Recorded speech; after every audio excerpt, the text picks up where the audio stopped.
Shalom saudaraku yang kekasih di dalam Tuhan. Galatia pasal 3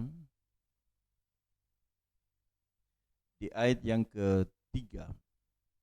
Paulus menasihatkan jemaat di Galatia. Adakah kamu sebodoh itu? Kamu telah mulai dengan roh. Maukah kamu sekarang mengakhirinya di dalam daging? Saudaraku, kita mencoba untuk mengingat bagaimana awal perjalanan iman kita ketika kita mulai mengikuti Tuhan. Kalau kita mulai mengingat kembali pengalaman-pengalaman bagaimana kita mengikuti Tuhan, saudara, kita sepertinya tidak punya waktu untuk hal-hal yang lain selain urusan tentang hal-hal yang rohani atau urusan tentang Tuhan. Kita banyak memberi waktu, memberi hidup kita, tenaga, daya upaya, ide kita untuk supaya kita bisa bekerja di ladang Tuhan, melayani pekerjaan Tuhan. Kita tanpa batas kita memberi hari-hari kehidupan kita, kita isi dengan begitu banyak hal-hal untuk kepentingan pelayanan kerajaan surga, kepentingan Tuhan. Tetapi semakin berjalan waktu, kita menemukan ada sesuatu yang mulai longgar, saudara. Dulunya sangat kencang. Perjalanan iman rohani kita sangat kuat, sangat kencang. Seiring berjalannya waktu, kita mulai melenturkan pegangan kita. Mengapa itu terjadi, saudara? Saudara, ada dua hal yang bisa membuat hal itu terjadi. Pertama, karena terlalu lama ada dalam zona kondisi yang tidak mengenakan. Ada orang memang harus di cross check kembali motivasinya. Apakah melayani karena ada iming-iming yang menggiurkan, sehingga ketika dalam perjalanan tidak menemukan harapan-harapan yang tidak menemukan keinginan atau tidak mencapai keinginan yang diharapkan, maka mulai melepaskan, mulai terjadi kelenturan di dalam pengiringan akan Tuhan. Ya, ini tentu kita harus mulai mengoreksi diri. Tetapi ada juga, saudara, terjadi yang namanya kelonggaran, tidak lagi mengalami yang namanya kekuatan yang maksimal untuk ikut Tuhan. Karena masalah ekonomi, karena masalah berkat yang tiba-tiba dulunya kita tidak punya apa-apa, tetapi ketika melayani kita diberkati Tuhan luar biasa. Kita mengalami kemapanan hidup, dan ini tanpa disadari melonggarkan kapasitas rohani yang seharusnya kita tetap jaga. Hal ini, saudara, yang akhirnya bisa menghancurkan kekristenan, bisa menghancurkan kehidupan rohani orang percaya. Tidak sedikit hamba Tuhan jatuh, bukan di saat susah, bukan di saat tidak bisa makan, tidak minum, tetapi jatuh di saat diberkati, di saat mapan, di saat memiliki segalanya. Dulu waktu masih miskin, masih susah, berdoa itu luar biasa, saudara. Tidak pernah lepas dari doa, selalu berdoa setiap saat. Tetapi ketika sudah diberkati, sudah cukup uang, doa itu menjadi sebuah halangan yang berat. Doa ini menjadi beban sehingga menguras banyak waktu. Doa ini menjadi sesuatu yang mengganggu, bukan lagi sesuatu yang penting, sesuatu yang utama. Mereka lupa bahwa justru karena doa kehidupan mereka mengalami perubahan-perubahan yang luar biasa. Saudara-saudaraku, jemaat di Galatia diingatkan, adakah kamu sebodoh itu? Kamu telah mulai dengan roh, maukah sekarang kamu mengakhirinya dalam daging? Kita diingatkan oleh Tuhan hari ini, jangan sampai kita sudah berjalan demikian jauh, mengiring Tuhan, demikian jauh kita melangkah, telah meninggalkan banyak hal, karena kita mau setia, karena kita mau cari Tuhan, karena kita mau melayani Tuhan.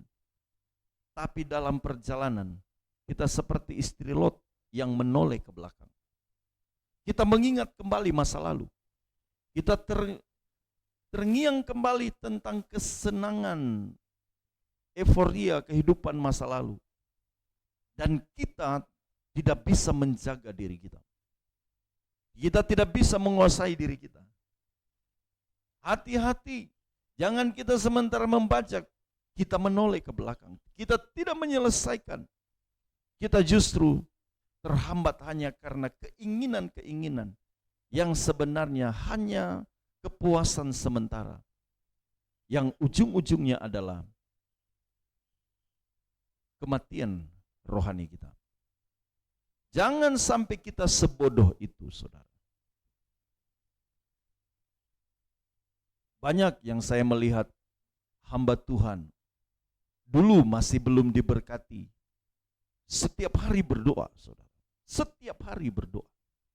Sebelum diberkati, sebelum memiliki kendaraan yang baik, yang bagus, belum memiliki rumah yang bagus, belum memiliki pelayanan yang besar, masih setia berdoa. Tetapi ketika mulai diberkati, berdoa pun itu menjadi sebuah halangan. Saudara, ini bukan juga hanya menuduh orang, saudara. Ini mengingatkan saya. Karena bisa saja waktu masih susah, setia berdoa. Nanti kalau tiba-tiba kaya bagaimana? Jadi memang penting juga kalau seseorang Tuhan izinkan tidak punya apa-apa.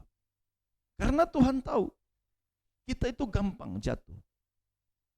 Sedangkan tidak punya uang saja kita bisa memikirkan hal-hal yang tidak sesuai kehendak Allah. Kita bisa saja memiliki keinginan-keinginan untuk menyombongkan diri dan lain sebagainya. Apalagi punya duit, apalagi punya uang. Tuhan tahu kita punya kelemahan tertentu. Tetapi bisa saja Tuhan izinkan suatu saat kita diperhadapkan dengan tantangan, godaan-godaan seperti ini. Tapi apakah kita mau tetap setia kepada panggilan kita? Setia kepada apa yang sudah Tuhan taruhkan dalam hidup kita?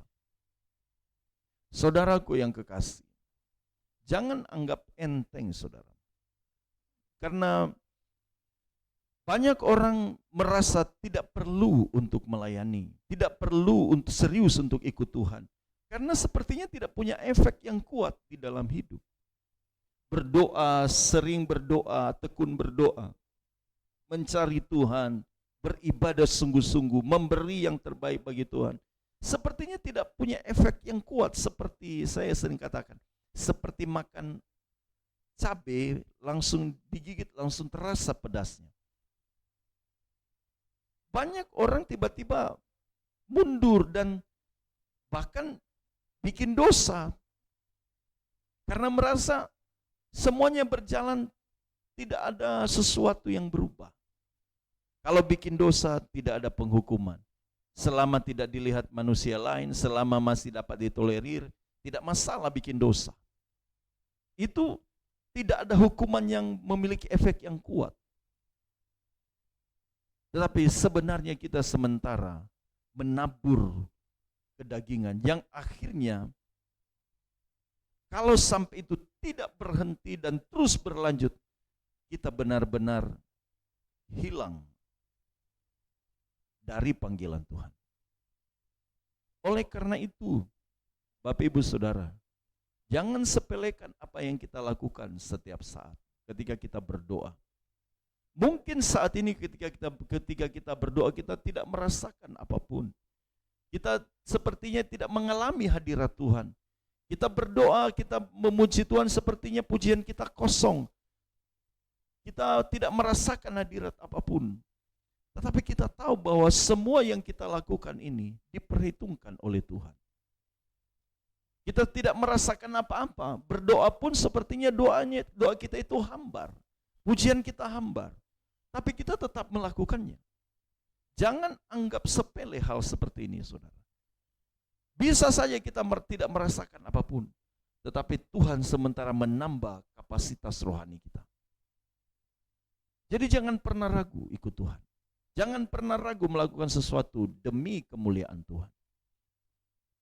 Jangan sampai karena kita merasa sudah tidak bisa merasakan apapun, akhirnya kita tinggalkan kebiasaan kita, tinggalkan ketekunan kita, dan kita beralih kepada hal yang lain yang lebih menyenangkan kedagingan kita, dan kita tidak bisa berhenti dan terus berlanjut, akhirnya binasa.